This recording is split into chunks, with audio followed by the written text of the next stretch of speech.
just, Poor I'm just, Dolph. yeah, and I'm sitting there watching it going, this is the dumbest fucking shit. Like, I'm a senior in high school here. I've been watching this most of my life. I can't. I mean, that's when I started, like, liberally just, no, there's gotta be, I'll come back, I'll change it back to the wrestling when that's done. Yeah, I think that for me, it kind of got lost its legitimacy when they started to really, really heavily focus so much of their stuff on social media, Twitter, Instagram, everything like that. It really did not help that, they had all these uh, internet rumors about, oh, this person's coming back or this person's coming back. They could still find a way to make, these surprises happen, but I think that, they lost out on so many great opportunities. Like, Oh, yeah. when Christian was first supposed to come back, he was supposed to be the one that, attacked Jeff Hardy during that one storyline. He was supposed to be the one that, assaulted him and almost ran him off the road. And then Vince McMahon freaked out. It was like, oh, they know Christian's coming, so Matt, you're now going to be this. You're going to have a great feud with him. Oh yeah, that match at WrestleMania 25 was just phenomenal. No, it was good. The ending was just complete shit, in my opinion. I'm sorry. Yeah. I'm kind of with you 110% on that one. That, like, the match wasn't too bad and the feud wasn't too bad, but the finish was bullshit. Like, really? That's it? That's okay, whatever, Vince. Yeah, I think if you look at like today's WWE, I think social media really does cause a great burden for WWE, mainly for the fact of it ruins surprise returns, and it's like every time I open up my Facebook feed on Monday, I've got 6 different Facebook pages. Oh, something big's going to happen on Monday Night Raw tonight. Well, gee, thanks. I would have loved to see that by myself. And, just Twitter is the worst place to be for a WWE and pro wrestling fan. It's just, I found oh that my one God. out the hard way. Yeah? Yeah. Like, I can't remember what the fuck it was. I think it was like the last time The Rock came back when he did that whole thing where he stopped and insulted The Miz and Lana and all that. Like, Oh, yeah. like I I'm know lit- exactly the moment you're talking about. Yeah, like I'm scrolling through and all of a sudden it mentions someone on there mentions one of the jokes he makes and I'm like, that kind of sounds like something the fucking Rock would say with the crappy writing they give him. Car pulls up. Ah, shit. Yeah, and Shit. the way it was ruined for me was somebody on Twitter posted a picture of The Rock's mom. And to be completely honest, I didn't see her. Well, to be completely honest, I didn't know who she was. That's I'll be completely honest. I wouldn't recognize his mother if you show me a picture right now. Right. And, they're like, oh, The Rock's mom is in the front row. That means it's going to be The Rock coming back tonight. I'm like, really? Just go die. Now, little things like that, little spoilers like that. I mean, I get the irritation, and it irritates me too. But I don't get too hyper Hansen about it. What I think, and this is something I think WWE, TNA, Ring of Honor, I think a lot of promotions, they sign their contracts with their talent. No big deal. Okay. Right. Honestly, and it'll almost sound blasphemous in a way because this is just really not how you do business in any business these days. Don't put contracts on your computers. Handwrite everything. You're going to do a script, handwrite it out. Keep everything analog, no digital. That way, you can't leak a contract signing on the internet if there's no digital copy of it. You can't leak a script online if there's no digital copy of it.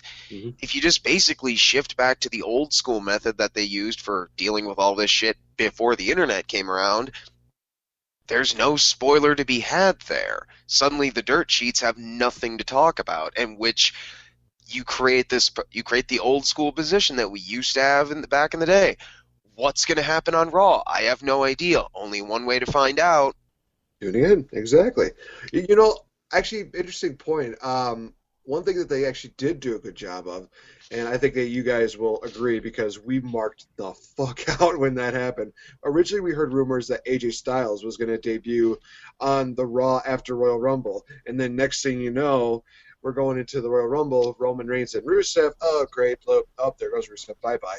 And then, 3, 2, 1. Here comes the ad. Yep. yep. And we're like, what the fuck? It sounds like, Is this like a Godfather's theme song? yeah, it's like, it sounds like a preacher chant or something. Yeah, we Next- had no next- idea next who to the you- hell was coming out. And next thing you know, the crowd just starts going cheering. It's like, okay, it must be somebody that they know. And then, of course, you see the hoodie, the gloves, the tights, the face, and it's like, oh my God, AJ Styles! Oh my God! Yeah, and too bad that I deleted that video because by that time we were pretty drunk that night. Oh my God. That was one of the first of how many times that we had to chug a drink. Oh my Oh God. God, I mean, oh, man. I don't even remember. no, Man, I don't. I barely remember that night. I can remember most of that night. I don't think I was quite as intoxicated as the two of you. Yeah. But, oh my God. All I remember is that half the time I would think I was just screaming at Max at the time, where when Kalisto won the U.S. title, Yup. Oh starts God. screaming at Max. He's like, "Justice is here!" And I see Max just laughing, almost dying. And then I start mocking him, and he's about to die. And then we talk about Sami Zayn and AJ Styles coming out, and we're basically on the point of just pissing our pants because we're so fucking excited. Yeah. We're like They little actually did something 5-year-olds. Mind you, we are all middle-aged 25 men, and we're freaking out because we get to see awesome wrestlers come in to the WWE. Oh my I still God. remember to this day our reaction to when Kalisto won the U.S. title the first time. I remember it's- you, Spencer. I remember you high-fiving both of us. What is up? What is up? And I still have the video somewhere. It's on YouTube. It's also on my Facebook page. I have it somewhere, and it's just. I had done a side by side of our reaction Oh, to yeah, that's right. and to what was Remember actually that. happening live, and It was so completely genuine. yeah, But finally, they actually made WWE programming actually watchable. yeah, Because nobody really expected Kalisto, a guy who's like half the size of Alberto Del Rio, lose. That was just amazing. There weren't even rumors about this happening. They were just saying they might do a feud with Kalisto and Del Rio. It's like, okay, so Del Rio's just going to basically punt into this kid. And next thing you know, it was like, holy shit. And I just remember us two Lucha, Kalisto, and Max just jumping on the bed, and I see his phone falling off of his Yep. pocket. his phone squirts out of his ass. That is basically it. He'll just drop it. That's how you drop a pipe bomb nowadays. God damn it! I actually did hit the floor. Oh, I found the video. Son of a bitch. I found Now the funny. video of us Yeah, Finny. freaking Marking out. out. Yeah. I believe there's Losing gonna our be damn minds. dude, we're gonna be marking out so much more next week at WrestleMania, and that is just gonna be No, dude, we're gonna be marking out like crazy at Yeah. Takeover Dallas. Oh God. Oh, Yeah, yeah. it's gonna be a Kinda crazy like how I weekend was for us. losing my shit during Aztec Warfare 2. Oh my God, I lost my fucking mind. It's like, from San Diego, California, and I'm like, okay. And I love how the crowd just sort of went quiet, like, wait a minute. Do we know a guy from San? Nah, it couldn't be. Ray! Mysterio. And I've entered this next level of losing my fucking shit. Oh my God! I knew it was coming, but he's here! Oh my I God. actually did hear rumors about that of him going to Lucha Underground, and I'm thinking, you know what, that's great for him because maybe it won't be as hard and more wear and tear on his body, and maybe we'll get to see actually great matches. Oh, well, the thing is, like, and Spencer, I think you can attest to this too. During Aztec Warfare, two things I noticed about him was, one, he's moving a lot faster. His moves are a lot more crisp. Yeah. And Oh. he's slimmed down. Like, he is back to, like, I would argue, like, late 90s Rey Mysterio Jr. size. Not that kind of weird, slightly bulked up WWE thing he had going on. He Yeah. looks a lot more natural. He looks like Rey Mysterio. Yeah.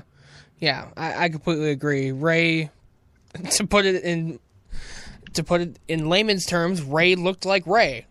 And that's really all we wanted. And one thing I loved was when I think it was Stryker called him the King of Lucha, and Stroud when he did his write-up for Aztec Warfare pointed out that Rey Mysterio getting popular in WCW and ECW and then coming to WWE, it kind of really influenced and radically kind of changed and even allowed indie wrestling to kind of happen and the more high-flying style to get popular in indie wrestling.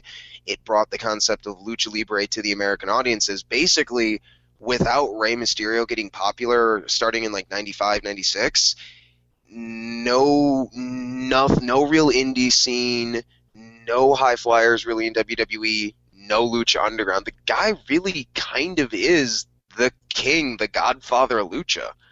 Yeah. I agree. It's very hard to deny that. Um, Probably the most important debut in Lucha Underground history. and I mean, they still talk to this day, especially if they go back to ECW, WCW, to talk about his feuds with, Psicosis, Juventud Guerrera, Oh, Eddie Guerrero, all these um, got great. him and Benoit, some of their matches in ECW, or oh god, some of his matches with Eddie in WCW back in the cruiserweight days. I still remember, what was it? It was a Halloween Havoc between Rey Mysterio and Eddie Guerrero, and it was title versus mask. I still remember that matchup, and it was just honestly, you could not put on a better matchup than that matchup right there. It told a great story. Uh, told about how Eddie really wanted to get the mask off of him, and I love how there. Actually, it was during I think it was either it's in Eddie's DVD or Rey Mysterio's DVD. I can't remember which one it was exactly, where Rey Mysterio actually commented on Eddie trying to take the mask off. He said the only problem with that is that the mask is actually embedded into his suit, so in order for him to actually get the mask off, he has to like kind of tear it into it or somehow. Oh, So it was a little harder for him to kind of do that. But I mean, bell to bell, that was just a great matchup. And the ending, oh my god, Eddie's going for a top rope splash mountain or crucifix bomb. yeah. Goes for the dive. Next thing you know, Rey Mysterio's like, nope, whoop, plop, Just working around him. flips him around into her. It was just It was one of those things where we just would. There's a part of me that just died a little bit. And it's like, oh my god, that was awesome. yeah, it was basically if Razor Ramon had someone up for the fucking power bomb up on the Razor's Edge up on the top turnbuckle, and as he's like tossing them down, they flip around and Hurricane Rana him to death. It Right. was amazing. I was about to say, Spencer, did you see that matchup at least in WCW? I think Spencer's doing something with his mouth. I am. I'm sorry. I'm currently eating and listening to you guys because I haven't eaten breakfast or lunch yet. oh, fair enough. I forgot the question already. That match we were just talking about, have you ever seen it? I have not. No. Now, you. Look that shit up. Which Halloween Havoc was that, man? That was I want to say it was either 96 or 97, I think. I could be wrong, but it sounds like it's around during that time. Well, yeah, I want to say 96, honestly. I know it wasn't the Halloween Havoc 95, because that's when they did the sumo monster truck battle with the Giant and Hogan. Oh, God. That What was sounds awful. And people wonder why WCW died. Was that for the WCW title too? That was for the WCW World Oh Heavyweight my Championship. You Well, might what as- happened was, if I remember correctly, they had the monster truck battle on top of the roof of the arena. And then they have, like, later on in the card, like, an actual match after they, like, imply, like, I think it was the Giant had, like, gone off the top of the building. So it's like, oh my god, he's dead. Wait, what? And then he comes back, and I think, if I remember correctly, I'm pretty sure the Giant, or as we know him, the Big Show, I'm pretty sure he won the belt that night. Which is just on the same night that a Hulk Hogan and Big Show themed monster truck push each other around sumo battle occurred on the roof of a sporting arena.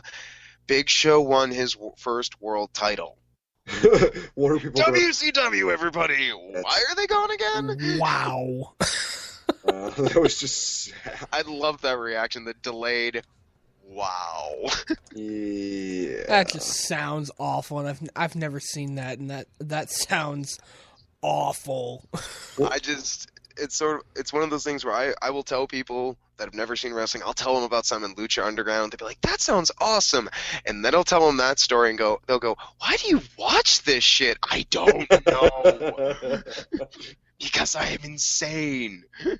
because we are heavily medicated on some kind of thing called the WWE Network, which we buy for $9.99 a month, and it's like a renewed prescription. And It's like a that's new. renewed That's no plug. addiction.